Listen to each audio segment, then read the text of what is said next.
Hi everybody, welcome back to 10 Minutes with Griffin. I'm your host, Griffin Bridgers.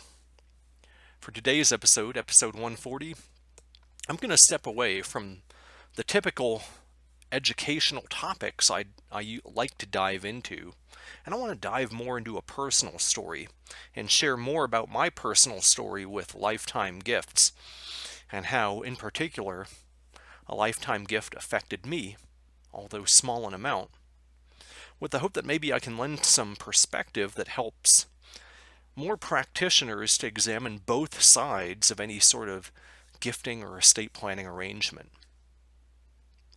Now, even though this discussion is devoid of legal or tax advice, I want to remind you again that this is not intended to substitute for legal or tax advice. Now, spoil the child. That's always the fear of any parent. Now, I'm not going to talk about the origins of that phrase or that worry, but I just want to bring it into the context of estate planning and gift planning because many people are reluctant to make gifts to their children or grandchildren out of this fear of spoiling them. There's an undercurrent to any gift or any money that strings are often attached. There's an expectation that the recipient of the gift maybe doesn't get it as a one-sided gift. Instead, there is an expectation of something in return. A lesson, a gratitude, a behavior, a preservation of a mindset or a way of acting. And there's often little perspective from the recipient of the gift that comes into play here. A lot of gifts end up being transactional, even though they're not intended to be. Or they might be intended to be, and the donor or the parent who's making the bequest rarely stops to actually recognize that there is a transaction expected. But ultimately, the definition of a gift is that there should be no strings attached. It's not a transactional relationship. And we often examine this from the perspective of an exchange of economic benefit, but there may be an exchange of other things that's required. So I want to share what gifting did for me. When I was in college, I won't share the amount or the perspective or whatever the case might be, but I received an annual exclusion gift. I was very lucky and privileged, so I don't mean to skirt over that, and I don't mean to say this in a way that's designed to make anyone feel bad who wasn't the recipient of that same type of privilege that I had. But ultimately, what that annual exclusion gift did is it opened many paths for me, but it also exposed some things that helped me to start to break out of my own shell. So I remember when I received this, I was lucky enough, that I was just 20 at the time. And even though I was under 21, I was able to just go ahead and open an account and not have to worry about putting this into a custodial account. I was lucky enough that my parents gave me full access to it, but they had their own strings attached, even though they weren't the ones giving the gift. They told me, at the time, Griffin, don't touch this money. Let it grow. It'll reap dividends for you in the future.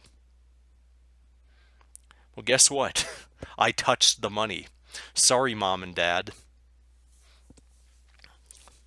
I was able to use this to, finish out college and have a little bit more freedom in my studies, to not have to work, to be able to pursue some courses of study and maybe even take some trips that I might not have otherwise have been able to take. Now, it wasn't the traditional study abroad, but it allowed me to, make visits to people, maintain relationships from a distance, and ultimately go to law school, which led to my career today.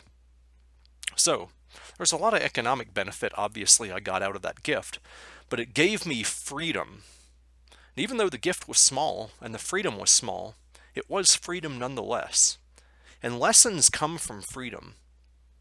The greatest lesson for me was that this gift allowed me to discover myself and my own values. And it allowed me to break away from some of the systems and mindsets that had held me back, that I'd carried forward from childhood and that I no longer needed as I stepped out into adulthood. Now, that being said, I don't want this presentation to call anybody out or question any way of doing things, but what I want to highlight is my personal experience and contrast that with the trend towards values-based planning. Because to me, values-based planning is important, but like many other estate planning trends, it can become too one-sided. Now, when I say values, first off, what I want to say is that it's important to do some self-digging and kind of figure out what your own values are, and really ask whether they're your values or whether they're values that you've borrowed from the family or from friends, and whether they're transactional in and of themselves. Are those values designed to help you fit in, to maintain relationships, to maintain your place in the family? Because ultimately, out of everything, what this gift taught me is the importance of balance, which I like to bring to my estate planning practice. So, you shouldn't just look at things through one lens. You should question any commonly accepted custom, trend, or whatever the case might be within and without our industry. For example, how important is probate avoidance at the end of the day? What benefits are you pitching to your clients that may be overblown and may be non-existent? Another thing is, how important is asset protection? Because what I can tell you here is that if there had been any asset protection mechanism that accompanied this gift, I wouldn't have gotten the benefit of any of these lessons. And to me, the value of these lessons far outweighed the amount of the gift. And ultimately, how important are the family's values versus the individual's values? Because ultimately, family values and family systems often end up being confused. I won't dive into family systems because I've talked about that on a previous episode. And I'm not a psychologist, but I encourage you to kind of look into some of the research out there on things like family systems analysis from Dr. Murray Bowen, because a lot of those things tie into estate planning and family money.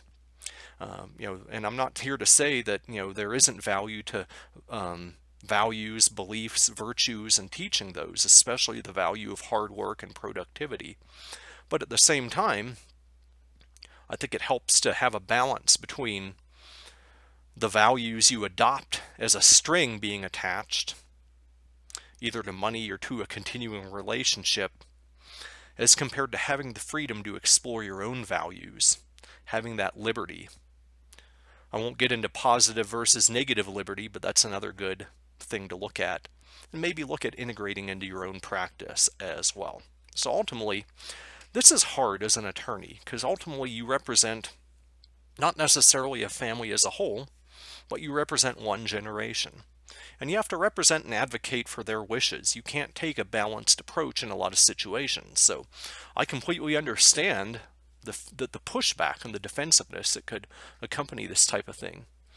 Because often we can only really care about the donee, heir, and beneficiary in a purely economic sense, or in the sense of making sure that cynically they pay their dues and know their place. Ultimately, money becomes transactional, especially within the family. It's being given in exchange for the expectation that you behave a certain way, that you act a certain way, that you pursue a certain path, that you never stray from that. And some of that is fear that maybe the child does become spoiled. They continue to be dependent on that money.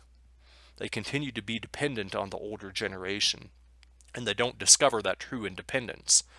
But oftentimes, the things done to encourage independence are the things that ultimately lead to dependence in the first place. And for that, I don't have a solution, only a story. And more than speaking and sharing my craft, what I really love is helping people to know themselves. Because I've gained so much out of knowing myself. And while money hasn't always been the tool to allow me to get there, it at least allowed me to start down that path in my journey of self-discovery and discovering my own true independence. Perhaps younger generations can ultimately benefit from that mindset as well. So if you're an estate planner or wealth manager or even a client, I hope you enjoyed this story. I hope you enjoy this perspective. And more than anything, if you're defensive or angry about it, I want you to realize that that says more about you than it says about me and my story and what that story might have revealed in you. So as always, if you have questions or topic suggestions, you can email those to me at griffin.bridgers@gmail.com. But thank you for listening to this story of 10 Minutes with Griffin, and I look forward to seeing you in the next one.